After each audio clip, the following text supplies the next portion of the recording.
Hey, this is Gallagher. We've got to do a junkyard review on this last generation Lincoln Town Car. This is actually the same kind of vehicle that I daily drive. This poor thing has had a rough life somewhat. Paint is still, the clear coat's still in really nice shape, but all of the wheels, at least those aren't hubcaps, all of the wheels are, the tires are blown out. The interior, unfortunately, has seen better days.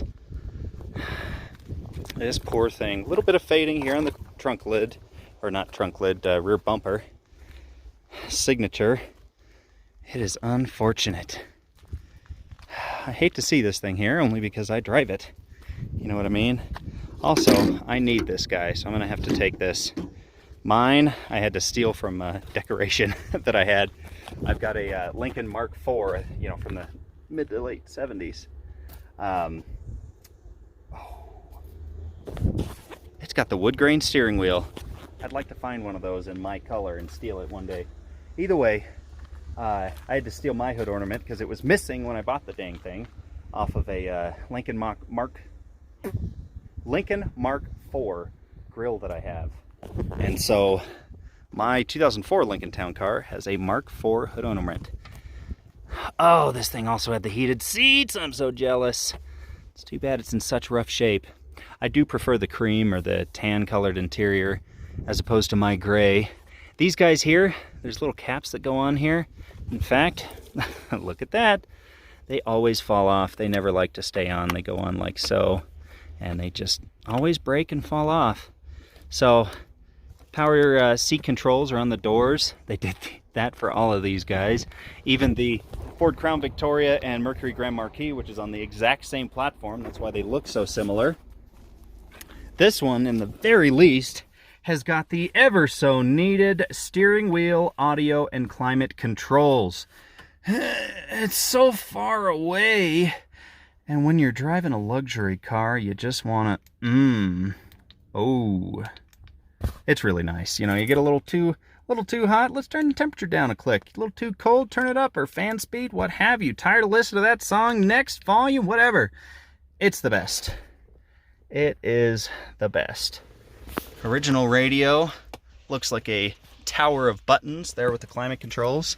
Simple dash or gauge cluster. This is a digital readout of speed and your miles, as well as a few warnings show up on here. Over here you've got like fuel economy, range, all of that good stuff. Does have the power adjustable pedals. Traction control off button is right there.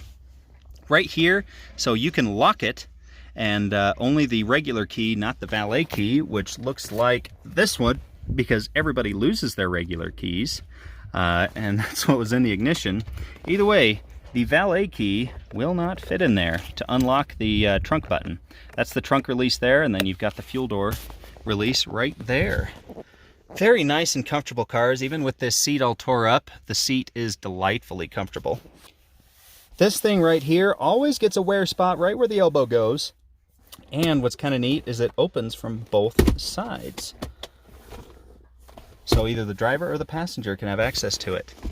This guy was also a huge innovation with these cars, is the center cup holder, as opposed to having them freaking right here like they did in the previous generations. You'd set your cups here, and then the cups are blocking the climate controls. You gotta move your dang cup to turn them on and off.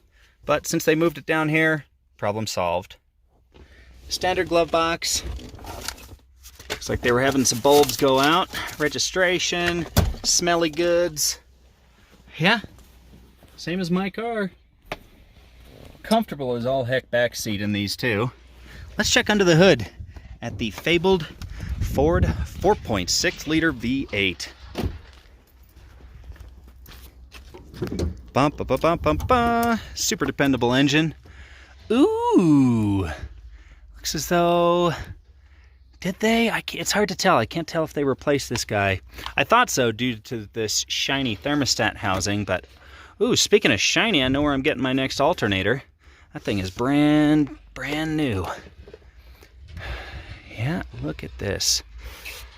So with these cars, really what breaks is this plastic intake. So as you can see, the front is metal here. That's because that was a recall they did. The coolant crossover goes from here over to here.